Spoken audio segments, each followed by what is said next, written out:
Salut à tous et bienvenue sur notre chaîne, le rendez-vous des Marocains du monde. La CAN à domicile approche et avec elle, la liste du sélectionneur Walid Regragui. Des stars mondiales aux jeunes pépites de la diaspora, qui sont les lions qui vont nous faire vibrer? À quelques semaines de la Coupe d'Afrique des Nations 2025 à domicile, le sélectionneur national, Walid Regragui, a jeté ses dernières cartes sur la table. Lors d'une conférence de presse très attendue, il a dévoilé la liste des 27 lions de l'Atlas convoqués pour l'ultime rassemblement avant le grand tournoi. Le message est clair. L'heure n'est plus au test massif, mais à la consolidation. Regragui cherche l'équilibre parfait entre l'ossature du mondial 2022 et une poignée de talents frais, performants en club. Nous allons décortiquer les choix forts, les paris audacieux et surtout l'énigme du capitaine blessé, Achraf Hakimi. Commençons par le coup dur, l'absence d'Achraf Hakimi, blessé à la cheville. Walid Regragui l'a dit, « C'est notre capitaine et le premier nom que j'inscris sur la liste. » Il se montre prudent, mais optimiste, assurant que tout est mis en œuvre pour le récupérer à 100% à temps pour la CAN.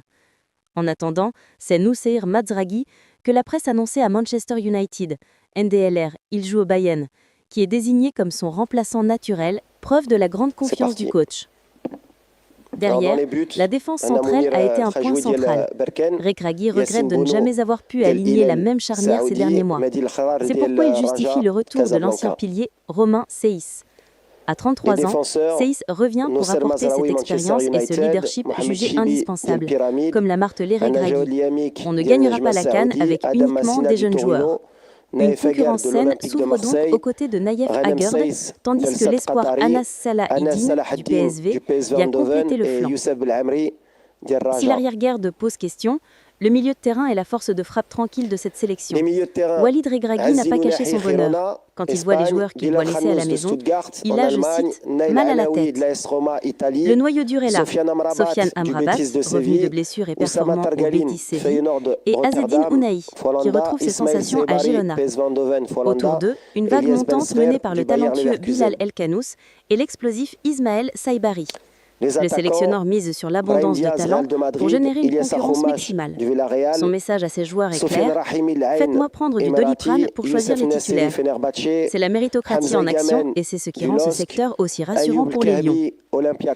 En attaque, la concurrence est féroce et les choix de Regragui sont très axés sur la forme du moment. Le retour le plus commenté est celui de Sofiane Diop, l'ailier de l'OGC Nice, en grande forme avec 6 buts en Ligue 1. Regragui salue sa performance, met en paire. Personne n'a un statut intouchable et son temps de jeu dépendra de son niveau durant ce stage. C'est une arme offensive supplémentaire qui bouscule la hiérarchie. Autre retour notable, celui de Sofiane Rahimi, le dribbleur de Al Ain. Son profil créateur offre une option différente sur les ailes.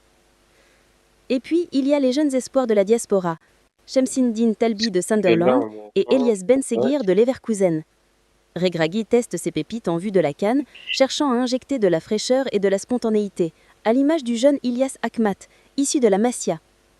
Et enfin, une pensée pour un joueur qui ne figure pas sur la liste, Hakim Ziyech. Regragui a salué son retour au championnat local avec le Wydad, espérant le voir vite retrouver son meilleur niveau. Un signal que la porte de la sélection pourrait rester ouverte pour la CAN, à condition que la performance suive. Le rassemblement de novembre verra le Maroc affronter le Mozambique et l'Ouganda. Regragui a justifié ses choix face aux critiques qui réclamaient une affiche prestigieuse, comme l'Argentine.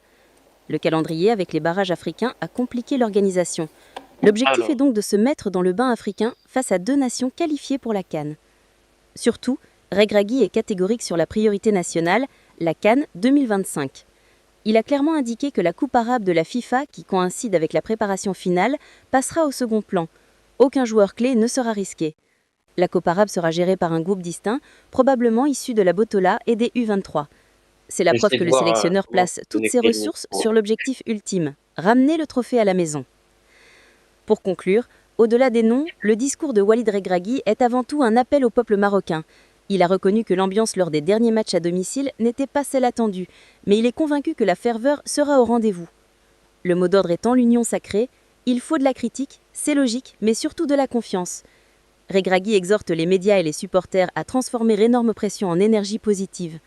Le sélectionneur accepte son statut de favori, mais veut que l'équipe soit portée par le 12e homme, comme au Mondial 2022. Avec cette liste, Regragui mise sur un groupe soudé, riche de ses cadres et nourri de sang neuf, pour relever le défi. Les dés sont jetés. Rendez-vous dans quelques semaines pour voir si les lions de l'Atlas pourront, selon le mantra du coach, faire de grandes choses ensemble. Voilà, c'était notre débrief complet. Nous sommes en pleine marche vers la CAN. Avant de partir, si cette analyse vous a plu et si vous soutenez les lions de l'Atlas, abonnez-vous. Laissez-nous votre pronostic pour la CAN en commentaire et partagez cette vidéo avec tous les Marocains que vous connaissez. On se retrouve très vite pour de nouvelles analyses.